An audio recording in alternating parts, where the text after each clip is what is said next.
So what I'd like to talk about today is hobbies.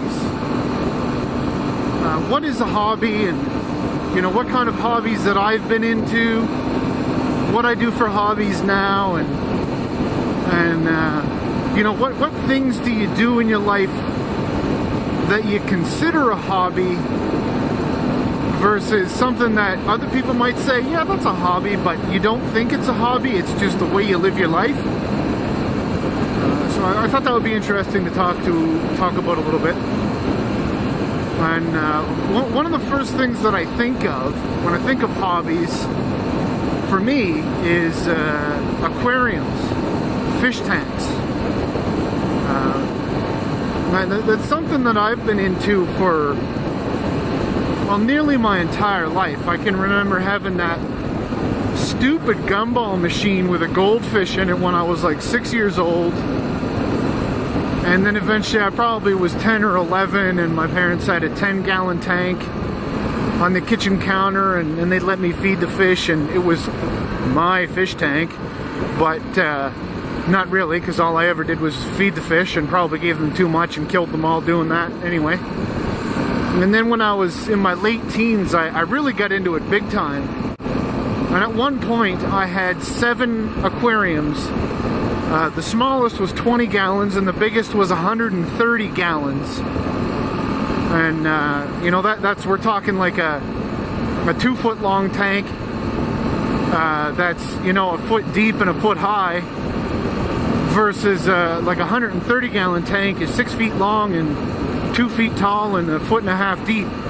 So we're talking pretty serious size fish tanks. And I had 7 total, ranging in size from 20 to 130 gallons. I had a bunch of my tanks were like 20 or 25 gallons, and then I had a couple of 40 gallons, a 50 gallon, and a 70 gallon, a 90 gallon, and a 130. So, well, geez, maybe I'm wrong about the 7. Well, let's do the math here. 130, 90, 70, 50, 25, 25, 20. Yeah, so that makes sense. 7 tanks. That's what I had going at one time. And I had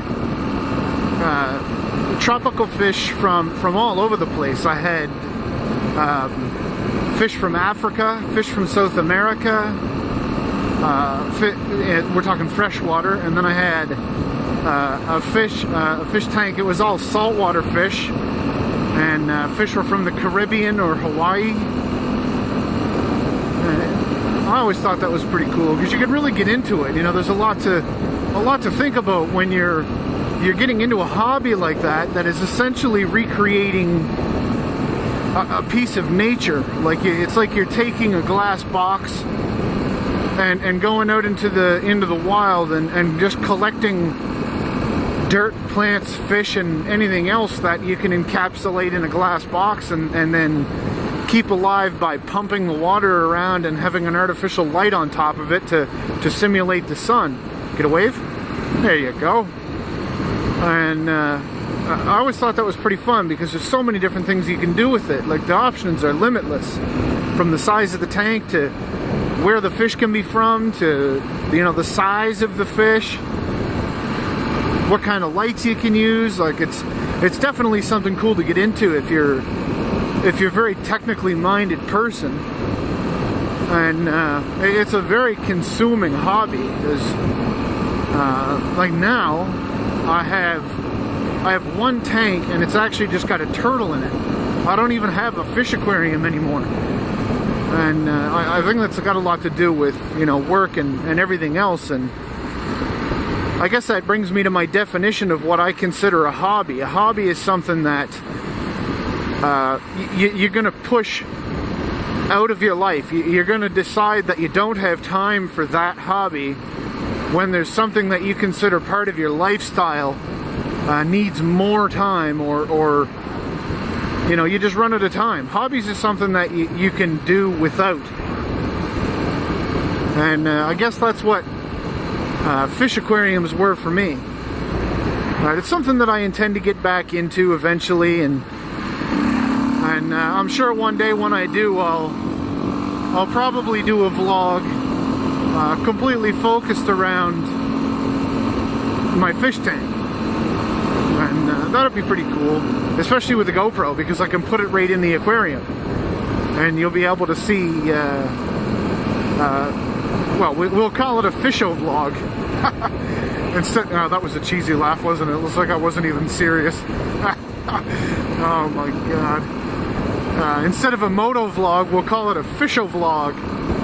But just to get back to, I mentioned I talk about the reason for this vlog, or what brought me to the idea for this vlog, was my mission. I'm going into the city to go to the local electronics retailer to pick up a new DSLR camera. And I guess that's kind of what brought me to this point, because I just realized when I was shopping online for the camera. I didn't know what to buy. I knew I had a budget. I didn't want to spend more than a certain amount of money. And I know myself, so I know when I give myself a budget, I know I stick to it, but I also know that I'm not going to be impressed with something unless it's right on the budget. Like if I set myself a budget for a new motorcycle at $10,000, I'm not going to be satisfied until I find a motorcycle that's going to cost $9,999. Which is funny, because it's exactly what I did with this thing. My Kawasaki KLX 250. I told myself I'm going to spend this much money and not a penny more on a motorcycle, and see what kind of a deal I can get. And of course you go out or I do anyway, go out and I found this motorcycle, which, you know, I'm very, very impressed with it. I'm very pleased, very happy, never once for a second regretted my purchase.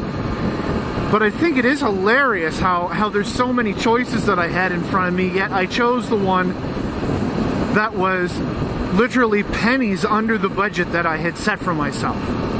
So I utilized every penny of the budget that I had made. And it's not like, why didn't I choose something that might have been hundreds or thousands of dollars less and then took that money and done something else with it? Well, it's just not the way I roll, I guess. So today I did the same thing with a DSLR camera, because that's one thing that I really want to start doing, is improving the quality of my vlogs. But not only that, Mrs. Hamshanks finally came out and asked. She came right out and said, I want a new camera. And now, don't get me wrong, I'm not saying she's a kept woman, or that she's got to ask me permission to buy things, or anything like that. She's just low maintenance. She's just a good-hearted, low maintenance, true to life woman. And actually doesn't like to spend a lot of money. She would prefer to have it just in case, or just not have any money, but be perfectly comfortable with her living arrangement, and does not look to spend money on things that cost hundreds of thousands of dollars, which is I guess that yin and yang thing, the opposites attract, because I'm exactly the opposite. If I have money, it's burning a hole in my pocket. But that camera purchase idea that I came up with, it made me think of all the things that I'll be able to do vlogging, which brings me back to the whole purpose of this vlog, which is hobby or lifestyle. And another thing that sort of gave me this idea was a conversation I had with a friend on the weekend about how when I get into something, Like I don't take an interest in something and then you know, learn a little bit about it and then do it for a while and never really get good at whatever it is or anything like that. It's like my entire purpose for living is to, you know, learn something or you know, when I take interest in something, I go full on. Like I'm talking 110%, just completely, almost obsessed. Well, my Mrs. Hamshanks would say, I do get obsessed. I get something in my head and I just go full throttle until I basically burn it right out of my system. And you know, again, is a hobby or lifestyle, and what will this be, or you know, I get a GoPro and I'm going out to buy this DSLR and I've got a lot of good ideas for how to film these vlogs, or more specifically, I guess, adventure riding videos. I feel like using the word film is pretentious. I'm not going out to film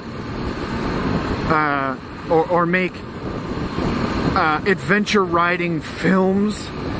Like I'm not gonna showcase these things. They're for me and they're for YouTube, and that's the end of it. So they're videos. They're fun little videos, and that's really about it.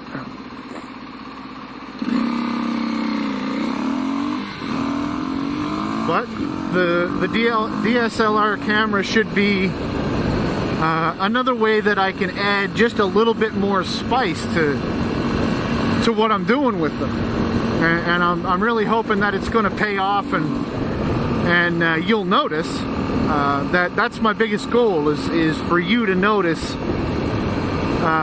when I'm, you know, I guess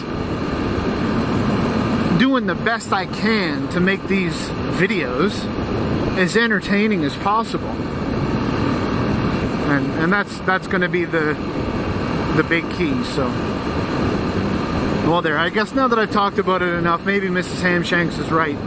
This is just another one of those things that I take and run, and there's no stopping until I've done 100% of whatever it is, and learned everything there is to learn, and done everything there is to do.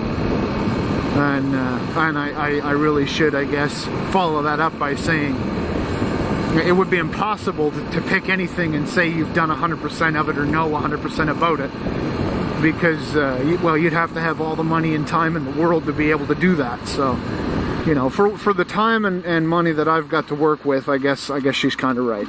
This is another one of those things. So thanks again for joining me on another Hamshanks DS DualSport adventure. And my next few videos are going to be almost entirely off-road, so that should be a good change of pace. When you see me get out and do a video like this, it's almost entirely, you know, riding through the rural areas on the way towards the city to do something, and then the next couple will be much more off-road oriented, maybe a little bit of street between trails, but other than that, expect lots of off-road footage coming next. So stay tuned, and thanks for watching.